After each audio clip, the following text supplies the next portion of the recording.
से पढ़ते हैं हम लोग, उसे बोलते हैं संयुक्त व्यंजन। संयुक्त व्यंजन संख्या कितनी होती है? 4। ठीक, आपस में बात मत करिए। ठीक, संयुक्त व्यंजन कितने होते हैं? 4 होते हैं।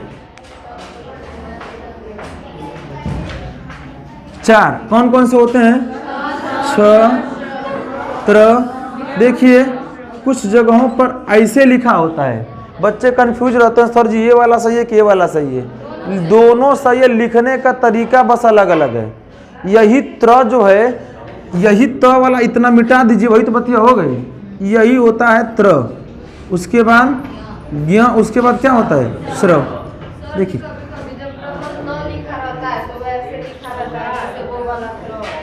जी नहीं, डबल तो में ऐसे लिखा जाता होगा ना। नहीं, नो लिखा रहता है, जब नो में आता है नो लिखा रहता है तो ऐसे ऐसे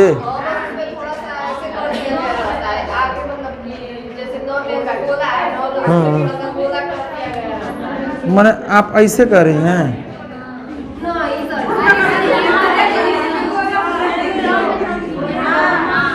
ऐसे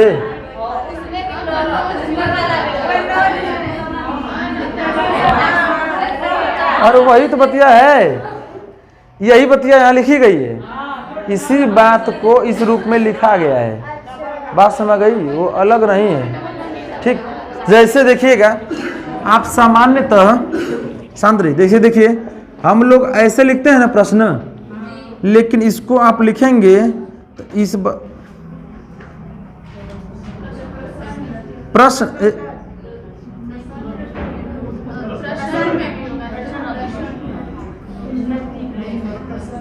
कुछ ऐसे लिखा जाता है जी। एक सेकंड,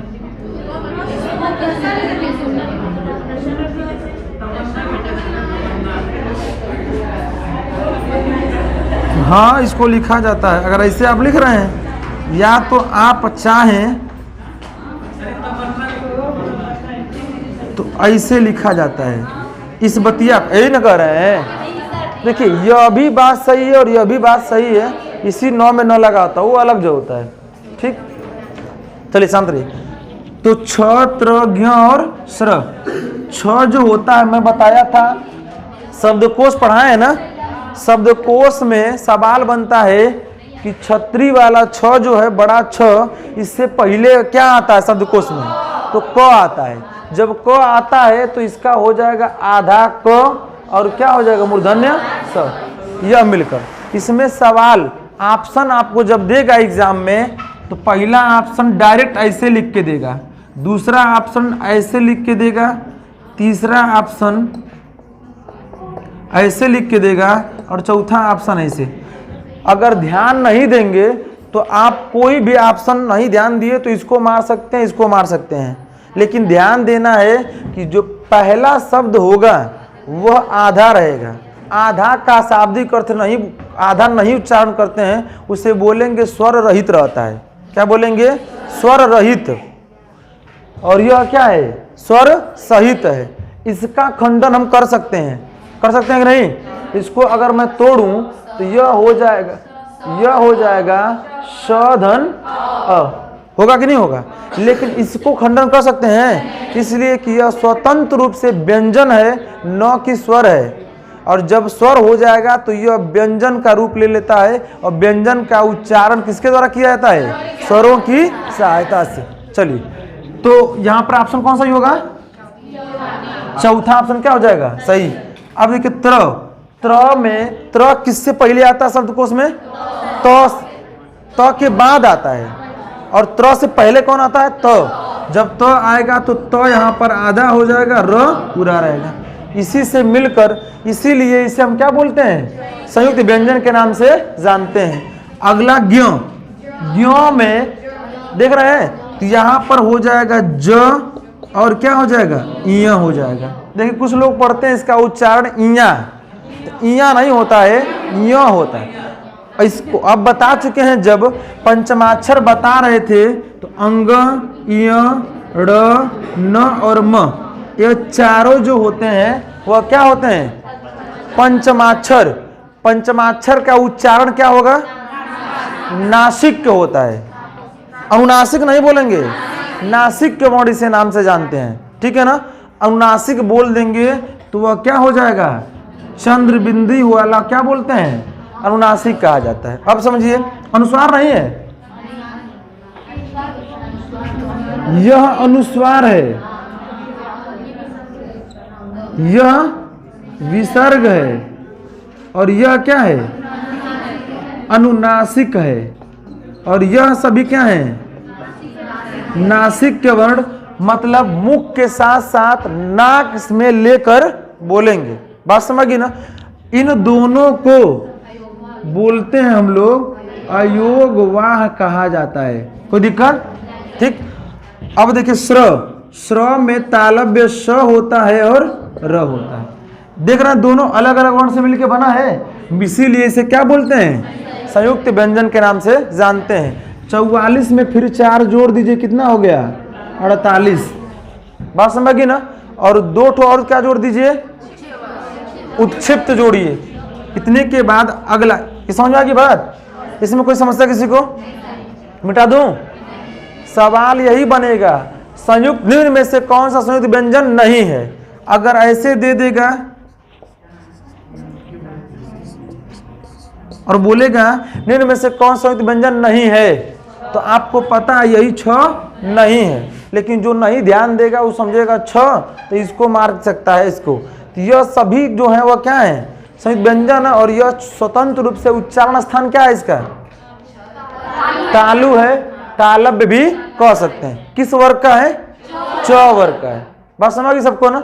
ऐसे ही कल हम आपको पढ़ा दिए थे प्रत्येक वर्ग का पहला, प्रत्येक वर्ग का दूसरा, प्रत्येक वर्ग का तीसरा, प्रत्येक वर्ग का चौथा, प्रत्येक वर्ग का पांचवा हो चुका था ना। इसी के आधार पर आगे अभी पढ़ाएंगे। मिटा दूं? कहिए। संयुक्त व्यंजन की परिभाषा का मतलब कि 2 अलग अलग व्यंजनों से मिलकर जो बना रूप बनता है उसी को हम क्या बोलते हैं? किसको? अगर पूरी बात करें तो ये नहीं का, यह भी व्यंजन ही है, यह मूल व्यंजन है। बात समझ गई? और इसको उच्चारण करने के लिए किसकी सहायता लेते हैं? यह गलत थोड़े लिखे हैं हम।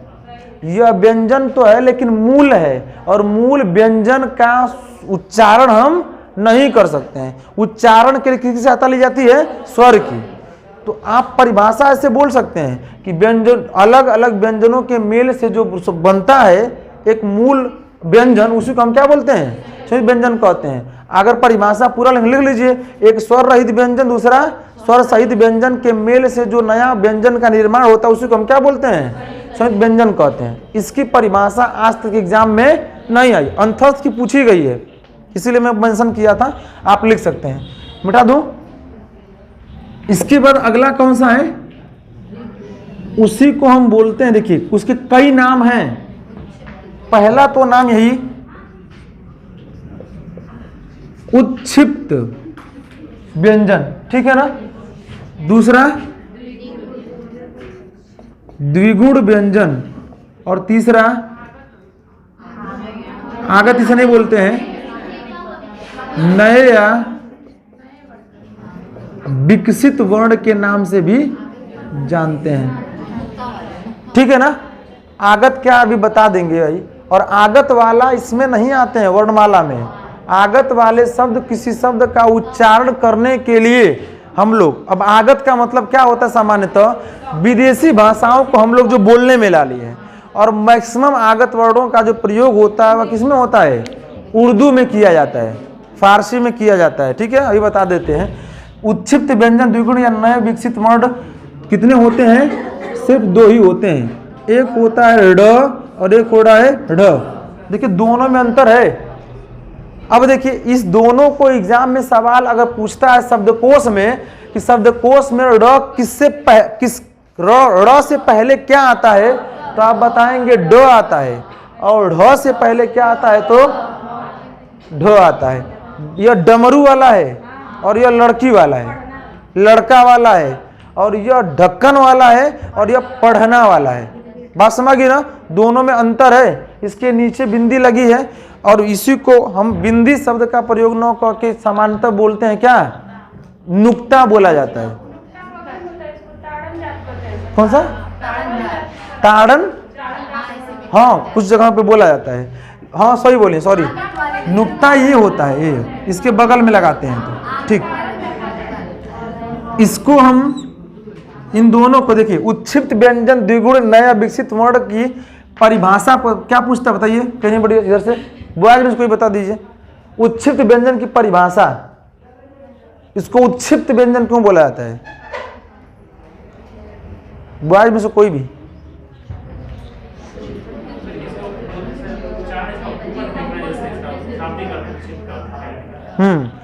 सही बताया, थोड़ा सा अंतर बता देना। जैसे ऊपर ध्वनि से बोलते तो हैं झटके से, और जिह्वा मुड़ती है, जिह्वा क्या होती है, फोल्ड, और फोल्ड होने के बाद बहुत तेजी के साथ जिह्वा क्या होती है, आगे की तरफ बाहर होती है, निकलती है, इसीलिए इसे हम क्या बोलते हैं, उत्क्षिप्त व्यंजन के नाम से जानते हैं, ड़ और ढ को।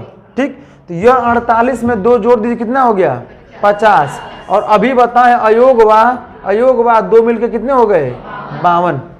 ठीक, मतलब वर्णमाला में कुल कितने वर्ण होते हैं, 52 होते हैं। अयोगवा बोल रहे हैं ना, अयोगवा में कौन कौन होता है, अनुस्वार और विसर्ग, यही 52 है। बाकी जितने भी आपको अगर आते हैं, ठीक, अस्पर्श संघर्षी अगर पढ़ते हैं तो वो अलग से वर्णमाला से बाहर नहीं है, उसी का है जो नाम अलग अलग दिया गया है। बात समझ गए ना?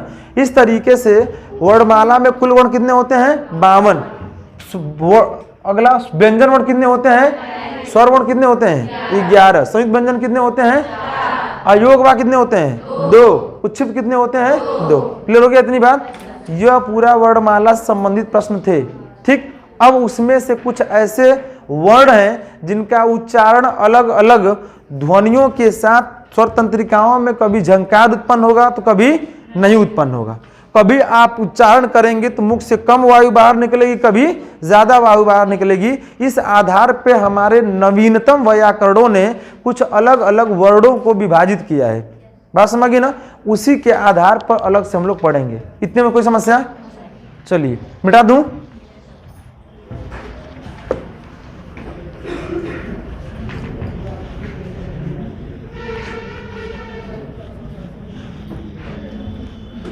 अब तक आप लोगों ने सुपर टेट में 2 नंबर पढ़ा दिए हैं, अभी जितना पढ़ाए हैं एकदम इतने में से श्योर है कि आपके एग्जाम में 2 नंबर आएगा।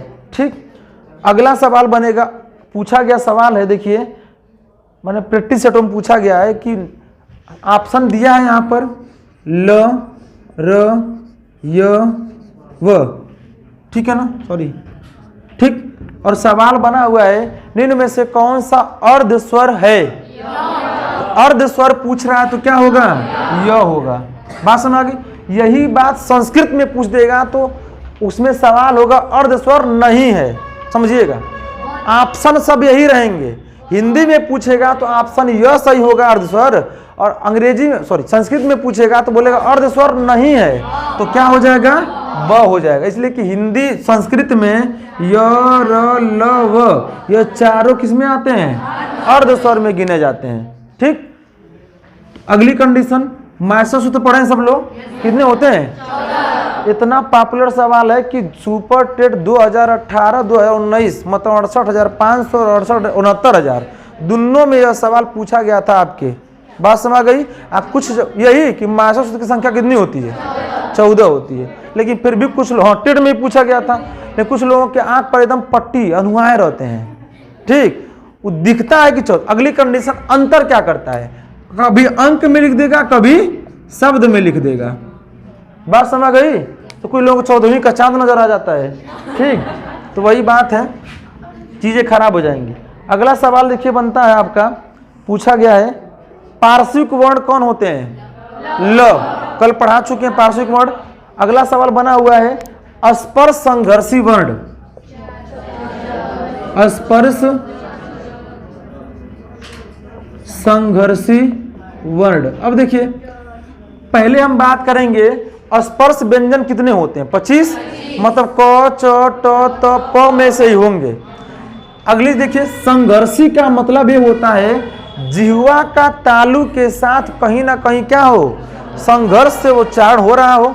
अगर उच्चारण करें तो जिह्वा का तालु से होता है च वर्ग, लेकिन च वर्ग मतलब बोल दीजिएगा, च वर्ग बोलेंगे तो इयो भी आ जाएगा, जबकि इयो नहीं रहेगा। इसमें क्या रहेगा, च छ ज और झ, इयो नहीं रहेगा। इतने ही को हम क्या बोलते हैं, अस्पर्श संघर्षी वर्ण के नाम से जानते हैं, च छ ज और झ। कोई दिक्कत? क्यों बोलते हैं? इसलिए कि तालु का जिह्वा के साथ क्या होता है, स्पर्श के साथ संघर्ष करना पड़ता है। बात समझ गई? मान लीजिए ठीक जैसे कि एग्जांपल बताया था ना, क्या दरवाजा है ना, वो एक बड़ा सा दरवाजा है जिसमें आप बहुत आसानी से चले आते हैं, और बगलिया में कोई छोटी स्पेस खुला हुआ है, उसमें से एक दिन आके कोशिश करिए। आएंगे आप? कुछ लोग आ जाएंगे, जो लोग तंसाई से हैं आ सकते हैं। एक लड़का वो आई थी एक मांगने वाली, वो अभी आप ही से परमिशन ले रही है, तब लड़का उसका होम में से घुस के आ गया। हम देखें दरवाजा बंद है, तो वो में से, हाँ वो लड़का बिना परमिशन के होते ही है, लड़का बिना परमिशन के ही होते हैं। ठीक, तो आप दूसरा मीनिंग निकाल लिए, बिना परमिशन के ही कहीं आते जाते हैं, ये कह रहे हैं। मान लीजिए न्योता मिला है अपने घर एक आदमी के खाना खाए के, गांव में देखते होंगे अक्सर दयादी वादी में, न्योता में नहीं दयादी में होता है कि को आदमी कहले अब खाए के, एक आदमी के, तो कहिए कि अपन छोटका लड़को ले चलिए, ऐसे क्या मतलब 1.5 को थोड़े गिनाइए, यही ना होता है। ठीक, अगला सवाल अब देखिए, इसके बाद आपका सवाल बनेगा, और यहां से एक सवाल पूछता है, प्राणत्व के आधार पर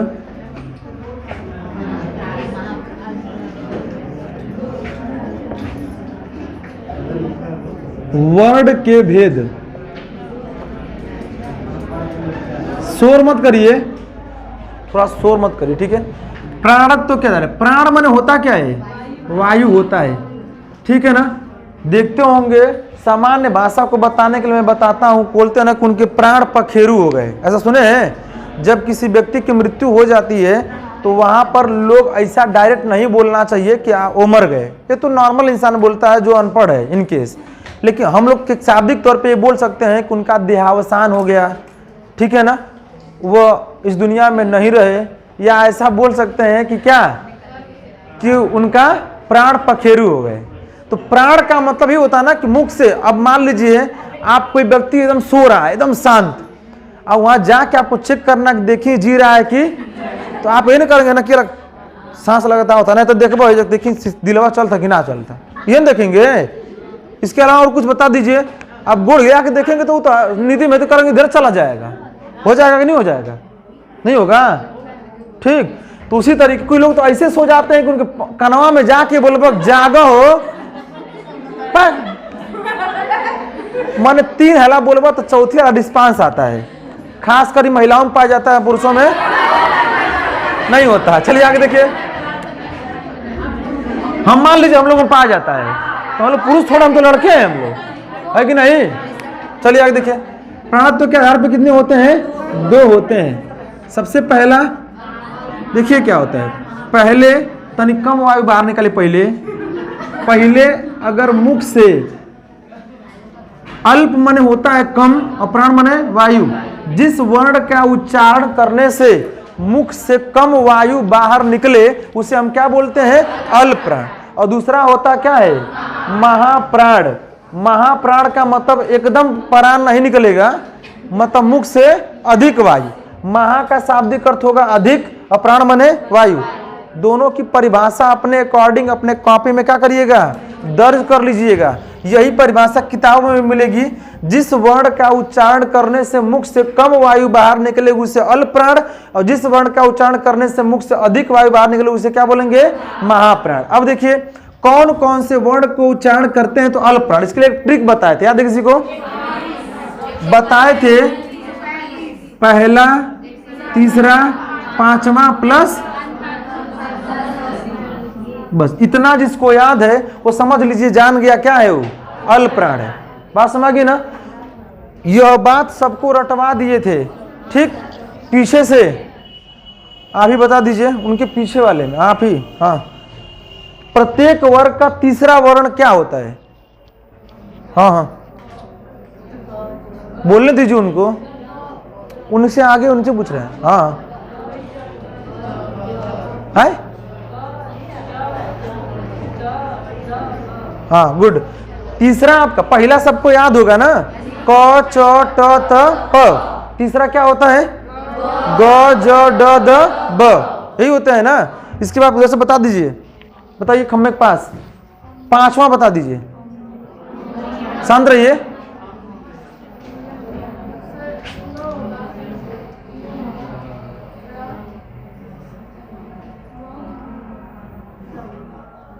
ठीक, तो बताने क्रम से बताइए। न पहले आता है, उसके बाद म आता है। अंग इय ड़ न म, इसे पता चलता है, क ख नहीं आता है आपको। ठीक, कोई बात नहीं, हो जाता है।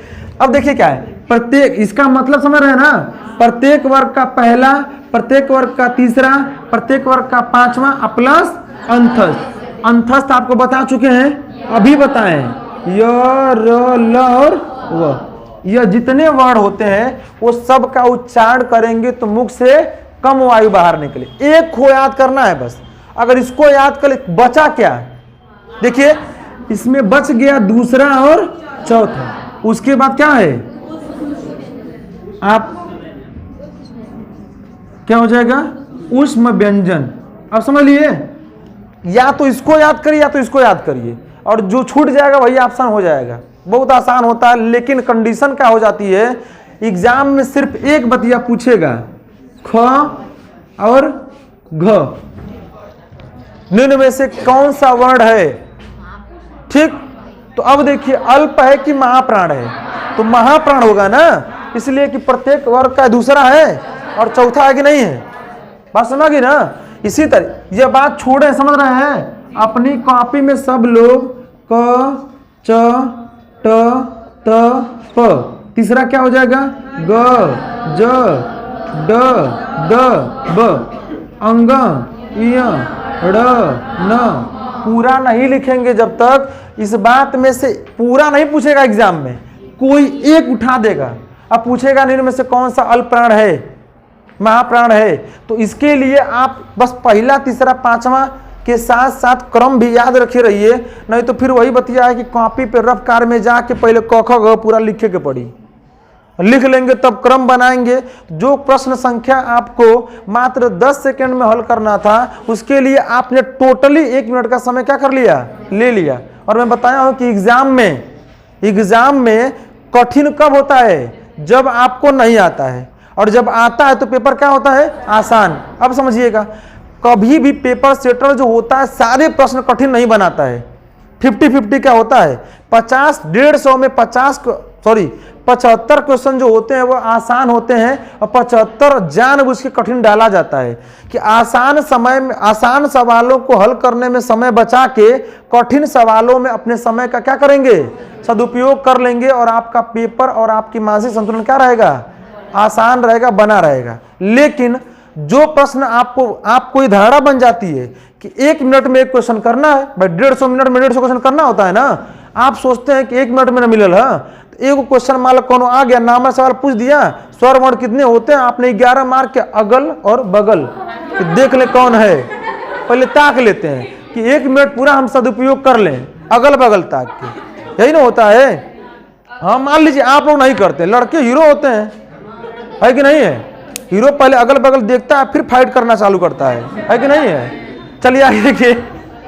तो यही सारी चीजें, इसका ध्यान नहीं देंगे, नजर हटी दुर्घटना, यही होता है। दूसरा होता है महाप्राण, दूसरा और चौथा। दूसरा चौथा क्या हो जाएगा? ख से शुरू करेंगे, और अंतिम वाला क्या हो जाएगा बता दीजिए, बताइए। फ होगा ना? अरे क्रम जो भी होगा लिख लीजिएगा, कुल हम ही कर देते, आप लोग क्या करेंगे? क्या करेंगे?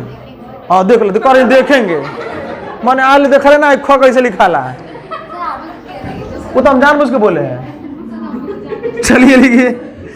उसके बाद क्या होता है? छ। उसके बाद हमें को नहीं आ रहा है, क च ट त और प। ठीक, उसके बाद चौथा क्या होता है? घ। बोलिए आप लोग।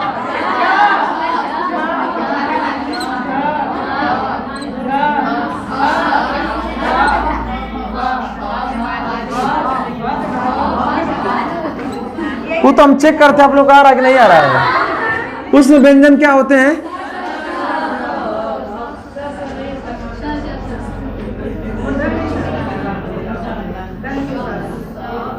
देखिए,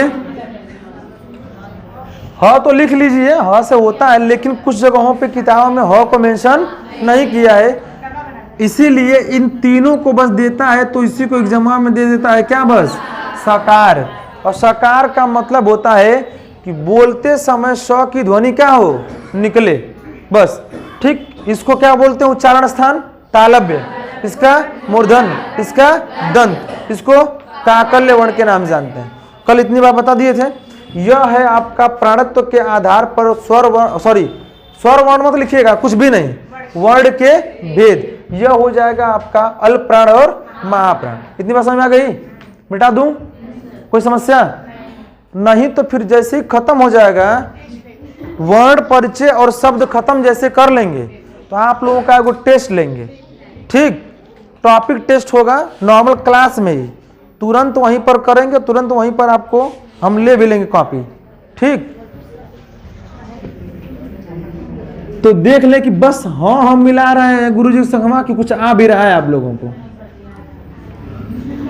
हाँ तो बोल दिए हैं, जो लोग पहले से पढ़ रहे हैं, ठीक है ना, जो अभी फिलहाल नए हैं उनके लिए थोड़ी छूट रहेगी, लेकिन जो लोग पहले से पढ़ रहे हैं, 30 में 30 नहीं आया तो क्लास में या तो अपने मम्मी पापा को लेके आइए, या तो 1 घंटा खड़ा हो क्लास करिए। 2 ऑप्शन है आपके पास। जो पहले से पढ़ रहा है, 30 में 30 नहीं लेके आया वर्ण में, तो पहला ऑप्शन या तो अपने मम्मी पापा या कोई ऐसा गार्जियन जो फीस देता है उसको लेके आइए, और दूसरा या तो क्लास में 1 घंटा क्या करिए, खड़ा होके पढ़ लीजिए। 2 में से कोई एक ऑप्शन चूज करना होगा आपको, वो आपका डिसाइड है। आज जो लोग मान लीजिए अभी फ्रेशर हैं, यहाँ के अकॉर्डिंग फ्रेशर तो होंगे नहीं, हाँ तू तो एकदम ठीक, तो उसके लिए छूट रहेगी, और उसमें भी कंडीशन ये रहेगा 15 से कम नहीं लाना होगा। फ्रेशर का मतलब भी थोड़ा कुछ का जिंदगी में आता ही नहीं है।